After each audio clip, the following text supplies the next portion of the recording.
Hala, ano naman ito? Ba't ang bilis ng puso ko? Ilang beses na naman ito nangyari. Ano ba kasi problema ko? Na-stress at kinakabahan na naman ako. Hinga na malalim. Dahan-dahan. Uy, okay ka lang? Ang bilis lang natibok ng puso ko. Baka kailangan mo patingin sa doktor. Baka may kinalaman sa thyroid mo. Palpitations, kabog o malakas na tibok ng puso. Maaari magmula sa dalawang uri ng sanhi. Cardiac, kaugnay sa puso, o non-cardiac, walang kaugnay sa puso. Para sa video na ito, tayo ay focus sa non-cardiac.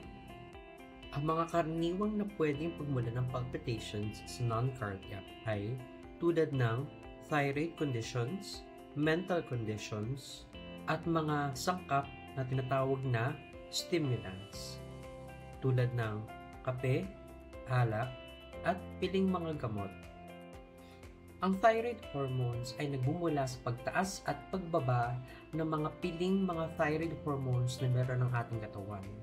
Ito ay pwede maging sanhi ng hyperthyroidism o labis na epekto ng thyroid hormone sa katawan o hypothyroidism, sobrang kulang na epekto sa ating katawan.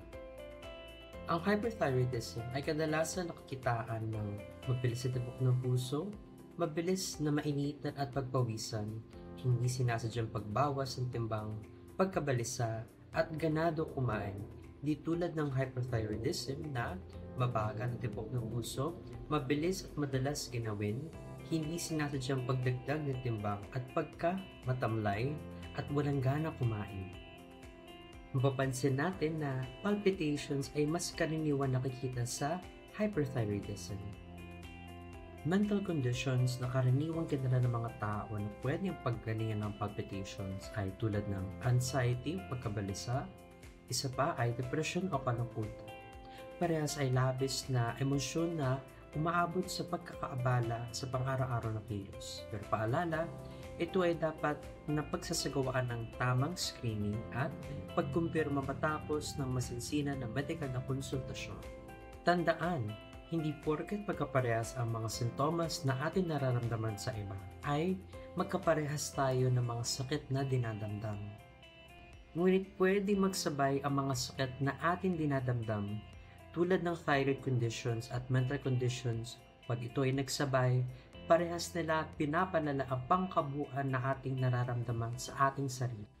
Magpakonsulta para sa ikakagaan ng loob, magtanong at malinawan.